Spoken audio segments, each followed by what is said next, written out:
Welcome to Web Handling. My name is Dave Roysum. This is the sixth and final clip in this drive series. Here we show how to tell if your drive is failing, why it might fail, and what to do if it fails. I know your time is precious, so let's get started.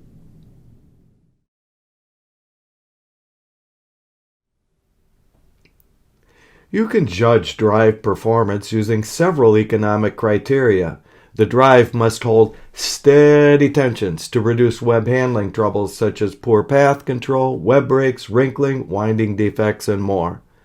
The drive must also hold steady tensions for some critical processes such as coding, laminating, printing, and more. Finally, it must be reliable.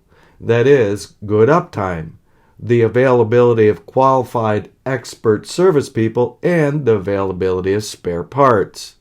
When you can no longer get spare parts on eBay, you are only one failure from shutting down your line for good, even if drive performance is great by all other measures.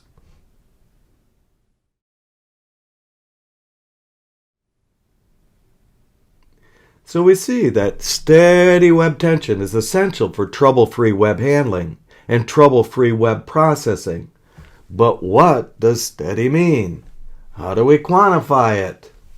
For decades, I have suggested that a good drive be able to hold tension to 5% of set point during steady state, 10% of set point during speed changes, and 50% of set point during violent upsets, such as turret winder indexing and changing drive points. But how are tension upsets measured? By responsive load cells that do not have heavy internal averaging or slow PLC display updates. If you need, hook directly into the load cell amplifier output with a digital strip chart recorder. In short, a load cell is the best thermometer for drive performance health.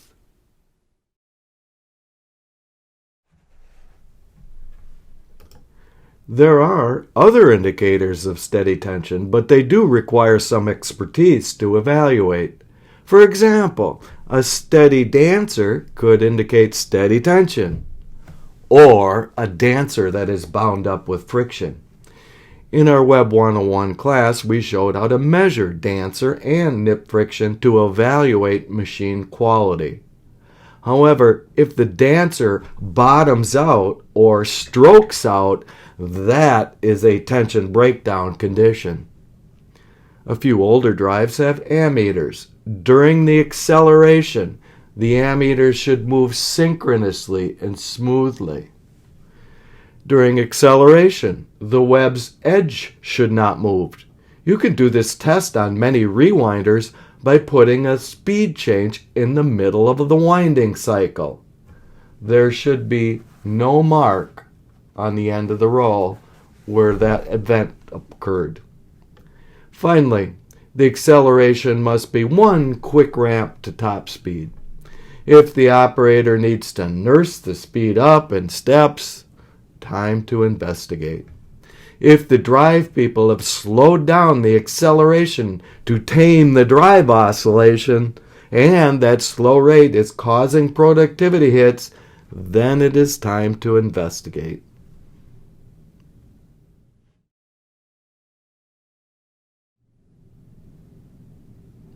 Do not be surprised if your drive fails one or more of these tests.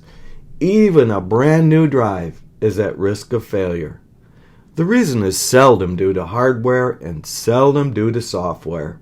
Instead, it is almost always a wetware failure. By that, I mean people don't know what they're doing. It takes quite an investment to groom a web drive engineer. Management may not be able to support such a long-term investment in such a narrow, albeit essential skill. Instead, they may turn their electrical engineering graduate into a do-anything electrical engineer instead of a web drive specialist. Finally, there are temptations to do programming in-house rather than commission specialists to do it.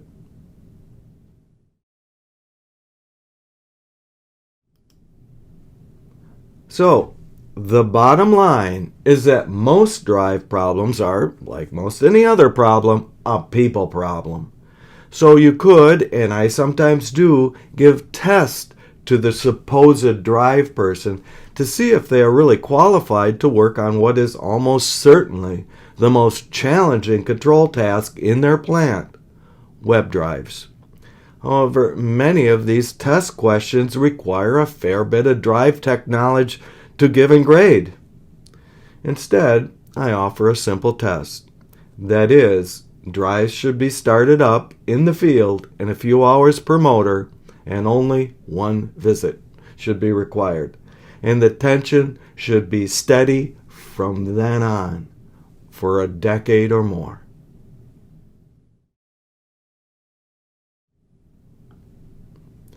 The saying that an ounce of prevention is worth a pound of cure also holds true for web drives. Begin during the web machine buying process with quantitative drive tension performance agreements and drive uptime performance agreements, and include a penalty clause. My web machine buying guide covers the entire process in great detail. Everyone working with webs should have a web handling short course, even electrical engineers, because the web is the motor's customer. After that, send electrical engineers and electrical technicians to a web drive short course. Finally, for those of you who like to learn by reading, I am pleased to announce my must-have 500-page web handling handbook.